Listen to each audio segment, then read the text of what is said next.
So today we are going to discuss about a very important topic from chapter number 4 NCERT volume 1, which is magnetic effects of current and magnetism.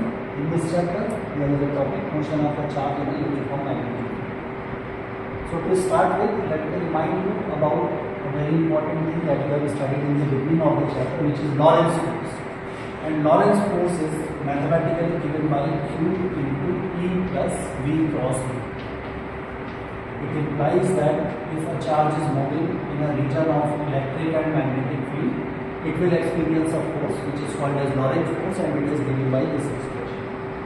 Right now we are considering the situation where electric field is zero, only magnetic field is there. So we can say that the force will be equals to Q into E cross V.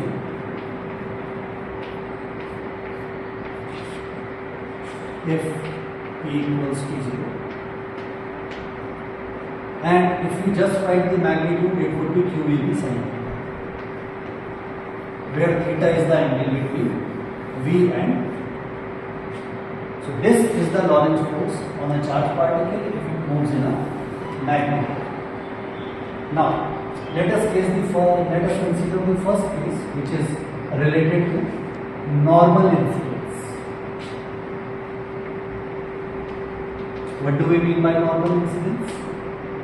We mean that velocity of charge is perpendicular to the direction of magnetic field, which is denoted by V. So just to realize this situation, let us imagine that we have a uniform magnetic field which is acting into the plane of this board.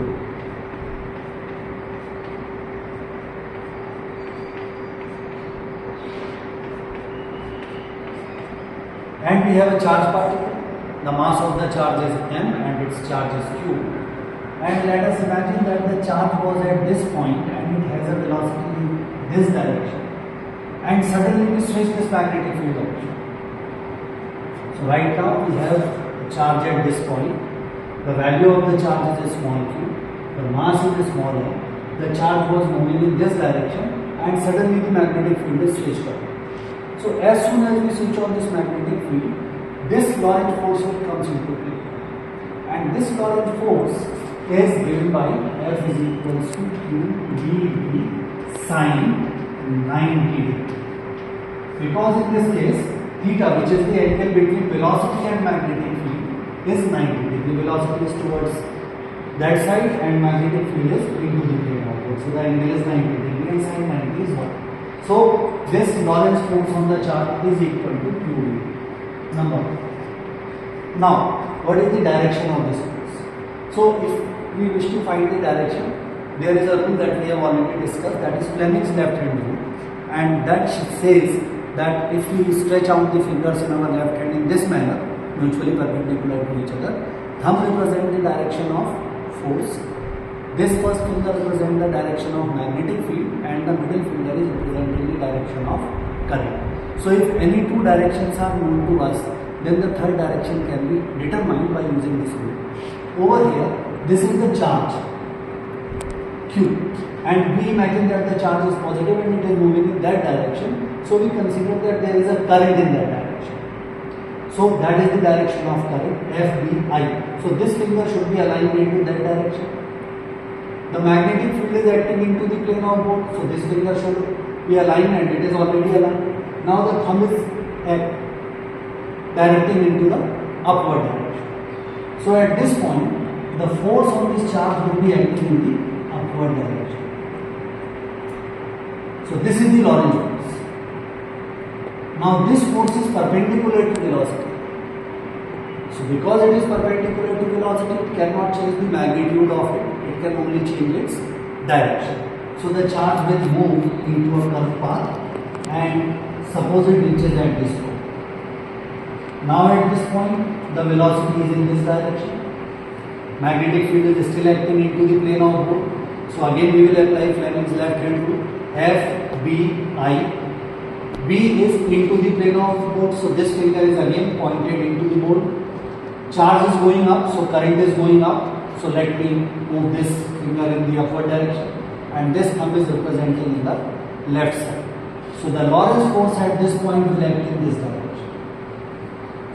Again, this Lorentz force will change the direction of motion only, and the charge will move in this manner up to this point. Over here again, the velocity is in this direction, and by Fleming's left hand rule we can show that the Lorentz force will act in downward direction, so the charge will come up to this path. At this point again the velocity is pointing downwards, Lorentz force will act into this direction, and the charge will move in this track. So we would observe that overall motion of the charge is circular motion. But when a charge moves in a circular path, there is a force on it towards the center, and that force is called centripetal force. And that centripetal force is given by mv square over r. This is the general formula that we have studied in mechanics in class 11, circular motion. Over here, it is actually the Lorentz force which is acting towards the center of the circle. So Lorentz force is actually the centripetal force. Or in other words, we can say that Lorentz force is providing the centripetal force. So if I equate these two, then we can write mv square over r is equals to q dv. This velocity and this one power of it is cancelling each other. So we will get r equals to mv upon q. So in this manner we get the radius of the circle that is traced by the charge when it is moving in magnetic. We can also express it in terms of momentum as P upon Q, or under root of 2mk upon qv, where k is current.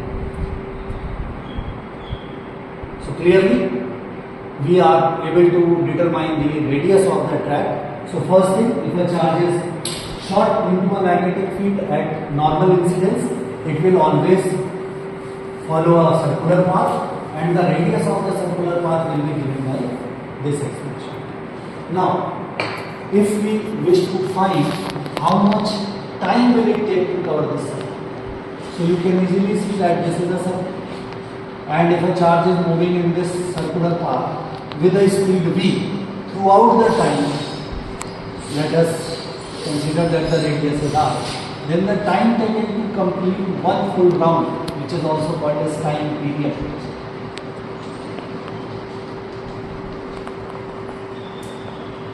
So time period is equals to, time is equal to distance over speed. Now in one full round, the distance covered would be 2 pi r and the speed is v. As already calculated, if I denote this equation as equation number 1 has already been assigned, so let me write it as 2. So if I use equation number 2 pi upon v into mv upon q, this is what we will get.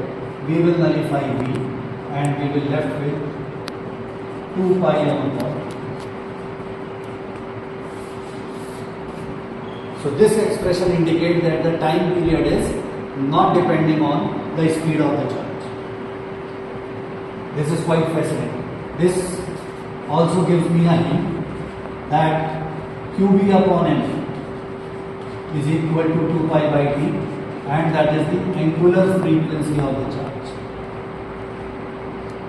So angular frequency of the charge is useful at times because angle upon time is angular velocity. So if I give you a problem in which not the whole circle but a part of it, a sector of it is given, say 30-degree angle or 45-degree angle, then you can use this and this expression to determine the time taken to cover that part. Secondly, if I ask you what is the frequency of motion, so as far as frequency is concerned, frequency is the reciprocal of time. So you can clearly say that frequency is qb upon 2 pi m, and frequency implies the number of revolutions that the charge will undergo in one full second. So that also does not depend on speed of the charge.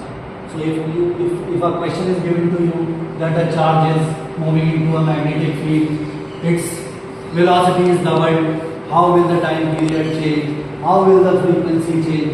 So you can say there is no change in time period or frequency. Of course, the radius of the track will change when we change the speed, because r is equals to mv upon q. Now, further speaking, a very important term related to the motion is its energy. So we wish to express the kinetic energy of the charge. In general, the kinetic energy of the charge is given by the formula half mv square. This is the kinetic energy of any moving particle in general. We have already proved in equation number 2 that r is equals to mv over q.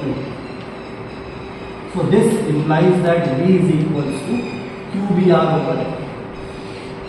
So if I substitute this in the expression for kinetic energy, my expression would modify to qbr over m whole square, which on further solving gives me the answer q square b square r square. So that is the kinetic energy of the charged particle if it is moving in a magnet. So these are 4 important expressions.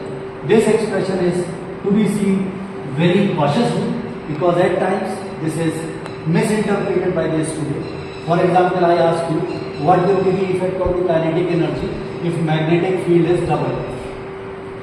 How will K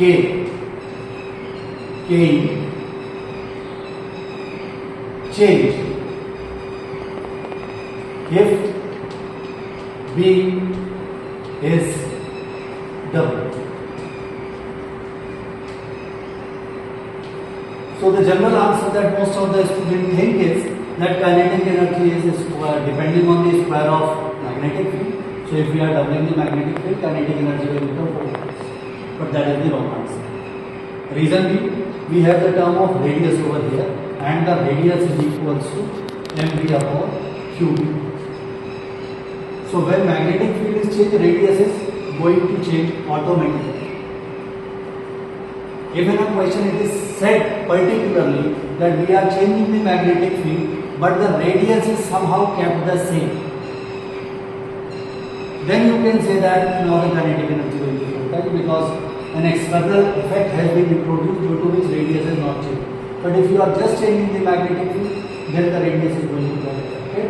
Clearly, radius is inversely proportional to magnetic field. So if you double the magnetic field, the radius will become half. So the new kinetic energy, if I denote it by K dash, would be Q square. Magnetic field has been doubled, so let me write 2B, and the radius is half, so let me write R by 2 divided by 2L. Now 2 squared over here becomes 4, and 2 squared in the denominator becomes 4. Those two 4 cancel out each other, so the answer is Q square B square R square by 2L. So the kinetic energy is not going to get affected if we change the magnetic. And this is quite obvious. If you realize the situation, I have already told you in the beginning that we have a force which is called Lorentz force. And the Lorentz force expression for the charge on magnetic field, on the charge when it is moving in magnetic field, was V cross V into Q. So this clearly implies that the force is perpendicular to velocity and magnetic field both. So because the Lorentz force is perpendicular to velocity, that is why it cannot change the magnitude of the moving charge or velocity of moving charge, only its direction, and that is why direction will change only and the kinetic energy will keep its magnitude the same throughout the motion. In other words, we can say that magnetic field is incapable to affect the kinetic energy of the moving charge fluid as long as the magnetic field is uniform and it is not changed. So hope you understood the topic. That's all.